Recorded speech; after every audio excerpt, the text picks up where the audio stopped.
ये देखो, फिर से शुरू हो गई। मैं तो परेशान हो गई हूँ इस लड़की से। क्या हुआ माँ, क्यों इतना गुस्सा कर रही हो? गुस्सा न करूँ तो क्या करूँ? हाँ, कब से आवाज लगा रही हूँ, लेकिन इन मैडम को एक बार में सुनाई कहाँ देता है। ओहो माँ, आप ही देखो ना, मैंने कितना सुंदर डिजाइन बनाया, बस इसी में ध्यान लगा था मेरा, शायद इसीलिए आपकी आवाज सुनाई नहीं दी होगी। अच्छा बताओ क्या काम है, मैं ये बाद में पूरा कर लूंगी। कुछ काम नहीं, खाने की थाली कब से लगा कर रखी है, अब महारानी को फुर्सत मिल गई हो तो चलकर खा लो। अच्छा खाना खाना है, अब आप शुरू करो, मैं बस 2 मिनट में आऊँ। हाँ हाँ पता है तेरे 2 मिनट। इतना कहकर हिना की माँ सुमित्रा गुस्से में वहाँ से चली गई और फिर खाने की मेज पर। अरे क्या हो गया, इतने गुस्से में क्यों हो भाग्यवान? अब आप ही समझा लीजिए अपनी लाडली को, मेरी तो एक नहीं सुनती। हाँ तो क्या हो गया, तुम पे ही तो गई है। आपको मजाक सूझ रहा है? यहाँ मेरा दिमाग खराब हो रहा है, सारा दिन बस मेहंदी की डिजाइन बनाती रहती है और कोई काम ही नहीं है इसे। इसका मतलब वो सच में तुम पर ही गई है। तुम्हें भी तो मेहंदी लगाने का बड़ा शौक था ना इस उम्र में? हाँ, पर मैं घर का सारा कामकाज निपटाने के बाद ये सब करती थी। अरे ये तो खाना पीना भी छोड़कर बैठी है। सुमित्रा अपने पति सुरेश से हिना की शिकायतें कर ही रही थी कि तभी हिना वहां आ गई। क्या बनाया माँ? खुशबू तो बड़ी अच्छी आ रही है। मिल गई तुझे फुर्सत। हाँ माँ, देखो ना मेरा आज का डिजाइन, पापा देखिए ना कैसा है। सच में डिजाइन तो वाकई बढ़िया बनाया है लाडो। ये लाडो बोल बोल कर आपने ही इसका दिमाग खराब करके रखा है। मेरी जान को कितना काम है पता है, ती जा रही है, मगर ये लड़की मेरी बिल्कुल मदद नहीं करती। ओहो, आज सिर्फ खरी खोटी ही सुनाओगी या कुछ खाना भी मिलेगा भाग्यवान? सुरेश की बात सुनकर सुमित्रा की हंसी निकल गई और उसे हंसता देख सभी लोग हंसने लगे। हिना अपने माता पिता की अकेली संतान थी। हिना को बचपन से ही मेहंदी के नए नए डिजाइन बनाने का बड़ा शौक था। वो कागज पर रोज कुछ न कुछ नया बनाने की कोशिश करती और फिर उसे अपने या अपनी माँ के हाथों पर लगाती। हिना के कॉलेज की पढ़ाई भी अब पूरी हो गई थी, तो अब उसके लिए रिश्ते आने भी शुरू हो गए थे। अरे सुमित्रा कहाँ हो, जल्दी आओ। क्या हुआ जी? जरा इस फोटो को तो देखो, कैसा है लड़का? दिखने में तो बहुत ही बढ़िया है। हाँ वो कानपुर वाले फूफा जी है ना, उन्होंने बताया इस लड़के के बारे में। अपनी हिना के लिए कैसा रहेगा? लड़का काम क्या करता है और परिवार में कौन कौन है? फूफा जी बता रहे थे कि कानपुर में इनका अपना कारखाना है, वहाँ ये अपना दोने पत्तल और डिस्पोजल वगैरह बनाते हैं। अच्छा पैसा कमा लेता है, फूफा जी की रिश्तेदारी में है। हाँ, पर उससे पहले ये फोटो एक बार हिना को तो दिखा दो, उसे लड़का पसंद आ जाए तभी बात आगे बढ़ानी चाहिए ना। अरे हाँ, ये भी सही कह रही हो। लाडो, ओ लाडो, अरे कहाँ है बेटिया? सुरेश ने फौरन जाकर कमल की फोटो हिना को दिखाई तो हिना को भी कमल पसंद आ गया। उधर कमल को भी हिना पहली ही नजर में भा गई और इस तरह से कुछ ही दिनों में कमल और हिना की शादी खूब धूमधाम से हो गई। शादी के बाद कमल और हिना अपनी गृहस्थी में बहुत खुश थे। फिर एक शाम। ये क्या लिख रही हो हिना? लिख नहीं रही हूँ, मेहंदी का डिजाइन बना रही हूँ। अच्छा, पर कागज पर क्यों? प्रैक्टिस तो रोज ही करनी होती है ना, तो इसीलिए कागज पर डिजाइन बनाती हूँ। अच्छा, अब जरा दिखाओ तो सही।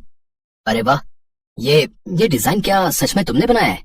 हाँ अच्छा है ना, अब मैंने और भी बना कर रखे हैं, रुकिए मैं भी लेकर आती हूँ।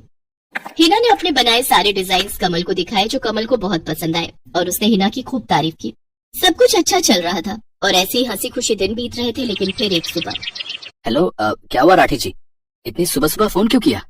सर आप जल्दी से आ जाइए, गजब हो गया, अपनी फैक्ट्री में आग लग गई है सर, सब कुछ जल गया सर, कुछ भी नहीं बचा सर, जल्दी आ जाइए आप।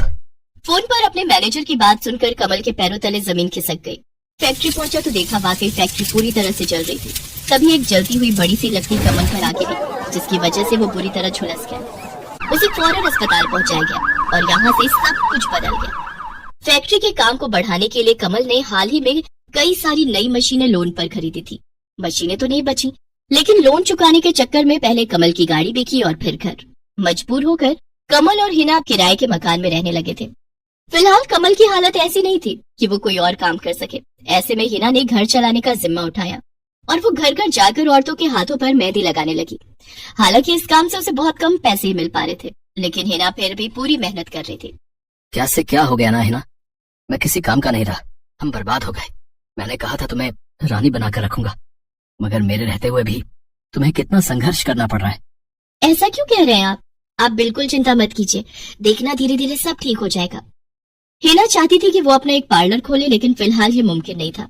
मेहंदी लगाने का काम भी सीजन पर ही मिल पाता था। तो अब दिक्कत खाने पीने की भी होने लगी। ऐसे में हिना ने एक सेठ के घर मेड का काम करना शुरू कर दिया। और फिर एक दिन, सुन, तुझे कोई मेहंदी वाली पता है क्या? क्यों मैडम? अरे वो तीज आ रही है ना, तो मेहंदी लगवानी थी। हाँ, बाहर इतनी गर्मी, अब ऐसे में कौन बाहर जाए, तो घर पर ही आकर कोई लगा दे तो बढ़िया रहेगा। अब हाँ हाँ मैडम, मैं बहुत अच्छी मेहंदी लगाती हूँ, आप मुझसे लगवा लो। ना ना ना, अगर खराब कर दी तो तीज की पार्टी है मेरे यहाँ, मेहंदी तो बढ़िया ही लगवानी है मुझे। मैडम आप बिल्कुल चिंता मत कीजिए, और रुकिए, मैं अभी आपको कागज पर मेहंदी का डिजाइन बनाकर दिखाती हूँ, फिर आगे आप ही तय करना। इतना कहकर हिना ने फौरन एक कागज लिया और कुछ ही देर में उस पर एक बहुत ही सुंदर मेहंदी का डिजाइन बना दिया। और फिर, अरे वाह, ये तो सच में बहुत सुंदर है, बिल्कुल नया और बहुत ही खूबसूरत डिजाइन है। अब तो ये डिजाइन मेरे हाथ पर भी सेम टू सेम लगा देगी ना? हाँ मैडम, आप मुझ पर विश्वास कीजिए, मैं बचपन से ये करती आई हूँ। उस दिन हिना ने पूरे मन से अपनी मालकिन के दोनों हाथों पर मेहंदी लगाई। हिना ने जो डिजाइन बनाया था वो एकदम नया था और सुंदर भी। फिर अगले दिन, नमस्ते साहब, वो आपको कुछ? हाँ हाँ, मैं तुम्हारा ही इंतजार कर रहा था। ये कल शिवानी के हाथों पर तुम ही ने मेहंदी लगाई थी ना? जी साहब, मैंने ही लगाई थी। अब कोई गलती हो गई क्या मुझसे? नहीं नहीं, ऐसी कोई बात नहीं है। बस ये जानना था तुमसे कि मेहंदी का वो डिजाइन कहाँ से देखकर लगाया तुमने? कहीं से नहीं साहब, वो तो मैंने खुद से सोचा था, मैं कभी कहीं से देखकर डिजाइन नहीं बनाती। अच्छा, अगर ऐसा है तो जरा ये कागज और जरा इस पर एक मोर की थीम पर बेस्ड एक डिजाइन बनाकर दिखाओ। पर याद रहे, डिजाइन बिल्कुल नया होना चाहिए। जी साहब, बस 2 मिनट दीजिए। हिना ने बस कुछ मिनटों के अंदर वो करके दिखा दिया, जिसे देखकर उसका मालिक साहिल मल्होत्रा हैरान रह गया। वाह, सच में कमाल है ये तो। अब तुमने डिजाइनिंग सीखी है क्या कहीं से? नहीं साहब, सीखी तो नहीं, लेकिन मुझे बचपन से ही शौक है मेहंदी लगाने का, तो बस इसीलिए। समझ गया। देखो ही ना, तुम्हारा हुनर लाजवाब है और तुम्हें अपने इस हुनर को ऐसे बेकार नहीं जाने देना चाहिए। जी मतलब? तुम्हें पता है ना, मेरी फैक्ट्री में लेडीज कपड़ों के लिए कपड़ा बनता है, लेकिन काफी समय से मैं परेशान हूँ क्योंकि सूट साड़ियों वगैरह के लिए मेरे पास नए डिजाइन की कमी पड़ गई है। लेकिन अब लगता है ये कमी नहीं रहेगी। बोलो, बतौर डिजाइनर मेरे लिए काम करोगे तुम? जी साहब, बिल्कुल करूंगी। ये हिना के लिए सपने के सच होने जैसा था। अब वो काम वाली बाई से एक डिजाइनर बन गई। वो साहिल की फैक्ट्री में बनने वाले कपड़ों के लिए हर रोज नए नए डिजाइन बनाने लगी और इसके बाद साहिल के फैक्ट्री में बनने वाले कपड़े की डिमांड काफी बढ़ गई और इसके चलते हिना को भी उसके काम की बढ़िया सैलरी मिलने लगी। हिना अब अपनी कमाई से न सिर्फ अपना घर खर्च चलाने लगी, बल्कि उसने शहर के बढ़िया डॉक्टर से कमल का इलाज भी कराया, जिससे कमल बहुत जल्दी ठीक हो गया और उसने भी काम करना शुरू कर दिया। पर इस सब में पूरा 1 साल बीत गया और एक बार फिर से तीज का त्योहार आया। देखिए तो कैसी लग रही हूँ मैं? बिल्कुल चांद जैसी लग रही हो। हिना ने नई हरे रंग की साड़ी पहनी हुई थी जो उसने खुद डिजाइन की थी और वाकई वो उसमें बहुत ही सुंदर लग रही थी। हिना, तुम सच में बहुत बहादुर हो। मैं तो उस हादसे के बाद उठकर खड़ा ही नहीं हो पाता, लेकिन तुमने सब कुछ ठीक कर दिया। तीज का ये त्योहार ही इसलिए है जी, मैं आपको कभी कुछ नहीं होने दूंगी।